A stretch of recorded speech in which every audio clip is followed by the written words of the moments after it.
자, 첫 번째 썰 한번 가보도록 하겠습니다. 댓글 컨텐츠고 영상 제목, 배달 단가 낮아서 접는다고 할 게 있어야 접지.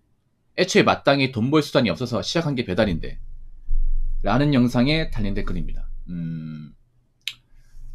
배달 단가 요즘 많이 낮죠. 올라가는 게 아니라 내려가죠. 제 방송에서 배달하신 분들 많지 않을까요? 그래도 다양한 직업군들의 이제 그 구독자분, 시청자분이 계시기 때문에 아마 제 방송을 보신 분 중에서도 배달 뛰는 분들이 은근 많을 거 생각합니다. 전업도 있고 부업도 있겠죠. 근데 둘 다 불만이 많아요. 전업으로 하시는 분이든 부업으로 하시는 분이든, 특히나 이제 전업하시는 분들이 불만이 많아요. 전업이 뭐예요? 배달 수입만으로 생계를 이어나가시는 분이죠. 그러니까 거의 직업으로 하시는 분들. 그래서 이 배달 하루 일하는 게 먹고 사는 거하고 직결되죠. 부업은 그냥 파트타임 개념이고 본업이 따로 있는데 추가로 이제 몇 푼 더 벌기 위해서 하는 거고. 그래서 개인적으로 요즘에 배달 단가 낮으면서 타격 보는 쪽은 부업 너드보다 아마 전업하시는 분들이 좀 타격 많이 볼 것 같아요. 그래서 제가 배달 관련 썰을 풀면 가장 불만을 가지는 분들이 아마 전업하시는 분들이 그런 것 같아요. 단가가 너무 낮다, 콜이 적다, 하겠다는 사람 많다.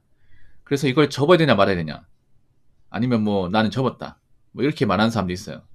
단가 낮으면 접을 수 있는 거죠. 근데 그 접는다는 게 쉽지 않습니다. 접는다는 게. 저는 이 배달일이 약간 좀 늪과 같다고 생각하거든요. 늪. 네, 일종의 늪이다 생각합니다.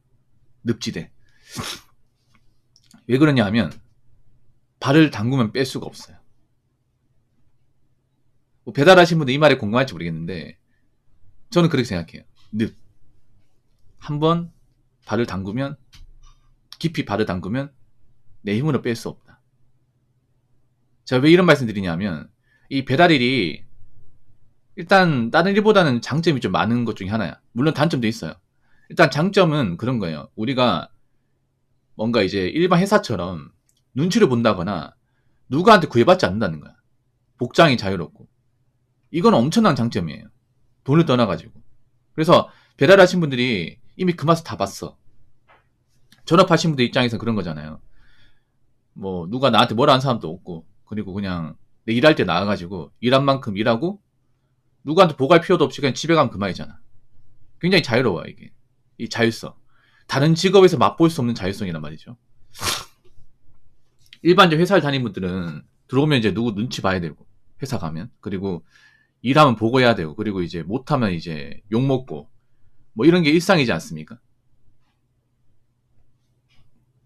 일상이죠.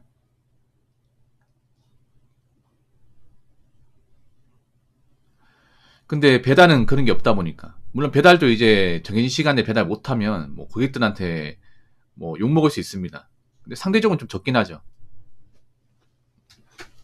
그리고 약간 사람들을 마주치는 게 싫다거나 말하는 걸 좀 힘들어하거나 그런 분들은 배달이 나을 수 있어요. 왜냐하면 사실 이 일 같은 경우에는 사람들과 대할 일이 거의 없어요. 이게 자기 할 것만 하면 돼. 그래서 독고다이 좋아하는 분들한테는 어떻게 보면 굉장히 최적화된 이 직업군 중에 하나입니다.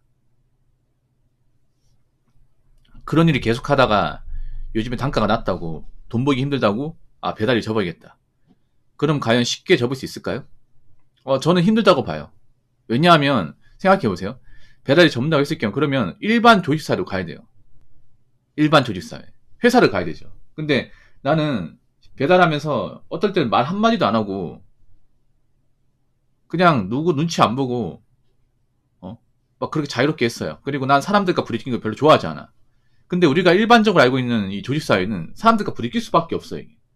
보통 한 조직에 여러 사람들 있잖아요. 그러면 사람들과 유대관계를 형성해야 되고 어느 정도 대화도 해야 돼요. 그런 거 정할 사람들이 얼마나 있을까?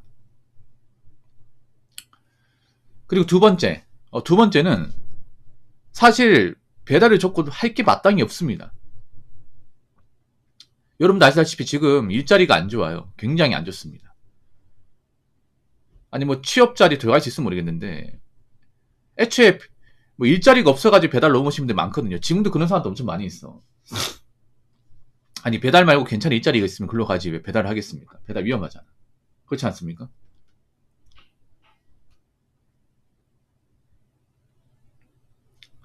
근데 애초에 배달 일 했던 분들이 막 기술이 엄청나게 뛰어나다거나 아니면 뭐 다른 직업군의 경력이 많다거나 그런 분들은 그렇게 많지가 않아요. 그래서 배달이 늪이라고 얘기하는 거야, 늪. 그러니까 배달 일 하면 생각해요. 배달 한 3년 4년 했어. 그러면 세상이 어떻게 돌아가는지 잘 몰라. 다른 직업이 어떻게 되는지. 그리고 이건 경력이 안 돼요. 배달 일은. 회사 경력이 아니야. 그러니까 나는 공비기가 상당히 긴 사람이에요. 그런 상태에서 다른 취업을 한다고 해서 날 뽑아줄지도 사실 장담할 수 없어요, 이게. 그렇다고 뭐 노가다나 아니면 현장이 구하기엔 요즘에 그런 쪽도 일자리가 없잖아요. 선택지가 마땅히 없어요, 이게. 배달을 평생 할 거라고 생각하는 게 말이 안 되는데요. 배달을 하는 동안 보다 나은 직장을 구할 준비를 해야죠. 평생 오토바이 탈 수는 없잖아요. 근데 그렇긴 한데요. 또 문제가 뭐냐 하면 배달 일을 몇 년 하다가 다른 가기도 좀 그래요, 이게. 다른 가기도. 왜냐하면 일반 직업군의 공백기가 발생하니까. 나이는 나이대로 먹고. 내가 회사 들어갈 때 저 배달 라이더로 몇 년 일했으니까 경력을 쳐주십시오. 이 말 할 수 있습니까? 못 하잖아요. 그렇지 않겠습니까? 만약에 뭐 면접 볼 때 여기 보니까 이력서에 경력이 없는데 뭐 이거 어떻게 된 겁니까? 물어볼 수 있잖아요. 그러면 대답이 저 솔직히 말해서 저 그 공백기 있는 공간은 전업 배달로 일을 했습니다. 이렇게 얘기하면 사실 면접 본 입장에서 썩 좋게 보진 않겠죠, 이게. 예. 왜냐하면 아예 다른 분야예요, 이게. 우리가 알고 있는 일반적인 직업 경력하고 이 배달 라이더는 완전히 다른 분야예요. 이거 똑같이 보지 않아, 이게. 그래서 이 배달이 제가 봤을 땐 늪이라 보는 거예요. 늪이라고. 한번 발을 담가가지고 오랫동안 담그면 뺄 수가 없어요, 이게. 이미 배달 업종이 맛을 봤고, 그리고 이미 이쪽으로 오래 일하다 보니까 다른 직업군을 가기엔 나이도 먹었고, 시간도 많이 지났기 때문에. 그래서 아마 그런 분들 많을 거예요. 그러니까 이 배달 쪽이 점점 이제 좀 빡세진다는 거 알고 있지만 그렇다고 내가 이거 말고 잘하는 게 있을까? 그리고 이거만큼 자유로운 일이 있을까? 이거만큼 어떤 사람의 구애받지 않은 일이 있을까 생각해보면 사실 마땅히 없어요, 이게. 제가 배달 라이더 생각을 해봐도. 자, 댓글 한번 읽어보도록 하겠습니다. 콜 대기 중에 보고 있습니다. 정말 배달기사 많아요. 지금 점심 피크 타임인데 평일이긴 하지만 콜이 없어요. 배달 대행도 근태 안 좋으면 정리해고 압박 들어와요. 라고 적어졌습니다. 콜 대기 중에. 많죠? 예전보다 더 많아졌죠? 이상하다.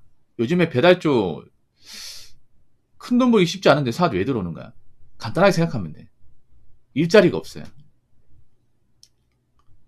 그러니까 지금 들어온 사람들 원래 웬만하면 배달 일을 하고 싶지 않은 사람들이에요. 근데 배달 일 안 하기에는 지금 일을 가르쳐지가 아니야. 이 배달 일의 최대 단점이 뭐예요? 누구나 다 할 수 있다는 거야. 장점이자 단점이에요. 장점이자 단점. 그러니까 이 배달이 시작했던 분들도 왜 시작했어? 이게 무슨 뭐 엄청난 자격증을 요한다거나 아니면 엄청난 스펙을 요한다거나 그런 거 전혀 없잖아요. 사실 1도 없는 거야, 이게. 배달 쪽은. 그러니까 운전면허만 있으면 여러분 일종 보통 뭐 이종 보통만 있으면 바이크 쪼매나고 몰 수 있거든요. 예. 그러니까 운전면허만 있으면 다 할 수 있어요, 여러분. 이게 무슨 뭐 특정 이상의 어떤 스펙을 요구하는 거나 특정 대학교 이상의 어떤 그런 학력을 요구한다거나 그런 게 전혀 아니에요. 그래서 본인들도 아는 스펙이 없으니까 뭐 특별한 어떤 기술이나 경력 없는 사람들이 많이 뛰어들었잖아. 그래서 좀 돈을 많이 벌었잖아요. 그렇지 않습니까? 솔직히 말해서. 근데 이게 단점이 되는 거야. 왜냐? 이미 들어온 사람도 있지만 앞으로 들어올 사람들 막을 수가 없어, 이게. 맞잖아요. 우리가 뭐 좋은 회사 들어가고 싶어도 못 들어가는 게 왜 그래요? 나름 그 장벽이라는 게 있잖아요. 좋은 회사일수록 스펙, 나이, 뭐 생기부, 학점, 자격증 다 보지 않습니까? 이 요목조목 따지게 되면 내가 만약에 그런 요건을 달성하지 못하면 포기하잖아. 안 된다는 거 아니까. 근데 배달은 그렇지 않잖아요. 나이가 많든 적든 남자든 여자든 굳이 바이크든 자동차든 누구나 다 할 수 있어요. 어떻게 보면 굉장히 차별 없는 일자리 중에 하나야. 네. 어느 정도 리미트가 있어야 되는데 그 리미트가 없어요, 배달은. 그러니까 다 뛰어드는 거야.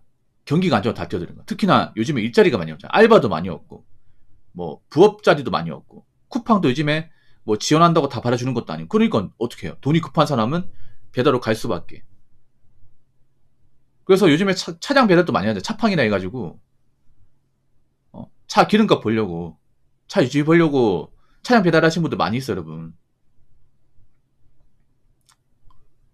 아니면 전기 자전거 사가지고 하시는 분들 많이 있어. 특히나 여자분들이 좀 많아지긴 했어. 여자분들이 바이크 타는 사람도 있지만 이제 전기 자전거 같은 걸로 하시는 분이 많아졌죠. 옛날 같은 복이 있는 게 뭐냐면 옛날에는 사실 배달 쪽 여자분들 찾기 힘들었거든요. 드문드 보였지만 지금은 봤을 거야, 배달하신 분들도. 약간 젊은 여자분들 그 약간 그 밝은색 이제 헬멧 쓰고 가방 메고 있는 거 많이 봤을 거야, 이게. 앞으로 더 자주 보일 거야, 이게. 어쩔 수가 없어, 이게. 뭐 여자분들도 먹고 살아야 되는데 일자리가 많이 없잖아, 이게. 알바 자리 많이 없잖아요. 서비스 많이 없거든요. 근데 당장 눈앞에서 할 수 있는 건 배달이란 말이죠. 그럼 하겠죠, 여러분. 가만히 앉아있는 것보다 나으니까. 그리고 점심 피크 타임인데 콜이 없다. 왜 없을까? 사람들 점심을 요즘에는 배달을 잘 안 시켜 먹어. 요즘 회사 경기가 안 좋으니까 회사 안에서도 좀 도시락을 싸가지고 먹는 문화도 점점 형성되고 있어요. 그런 것도 많이 있어요. 중소기업 같은 경우에는 그냥 있잖아요. 회사에 그 탕비실에다가 밥솥 있을 거 아니에요. 밥솥 갖다 놓고 그냥 우리 밥 가져와서 먹읍시다. 이런 것도 있어요, 여러분. 실제로. 탕비실이면 충분히 가능하거든. 탕비실 있는 중소기업이 웬만하면 다 있잖아. 서울에는 앞으로 그렇게 된 회사들이 많을 거예요. 탕비실 같은 데다 밥솥 하나 갖다 놓고 반찬 갖다 놓고 밥 해 먹는지 아니면 도시락 싸가지고 이제 같이 나눠 먹는 거. 이거 많이 생길 거야. 근데 이런 거 많이 생기면 배달 안 시켜 먹겠지. 왜냐하면 서울 같은 특히나 식비가 많이 드는 게 서울은 한 끼 10,000원이 넘고 배달비까지 하면 14,000원, 15,000원이야. 그렇다고 돈을 엄청 많이 버는 것도 아니에요. 서울에 일하시는 분들이. 대기업이 아닌 이상은. 돈을 많이 벌면 한 번 시켜 먹을 수 있지. 근데 월급이 한 200에서 한 230 왔다 갔다 거리는 사람들한테 매번 시켜 먹으라면 그 부담이 여러분. 그렇지 않겠습니까? 그렇기 때문에 앞으로 배달 쪽은 제가 봤을 때는 점점 더 경쟁이 치열해질 수밖에 없다고 생각합니다. 안타깝지만. 그래서 앞으로 좀 많이 좀 빡세지지 않을까라고 생각을 해봅니다. 자, 이상으로 첫 번째 썰 마치도록 하겠습니다.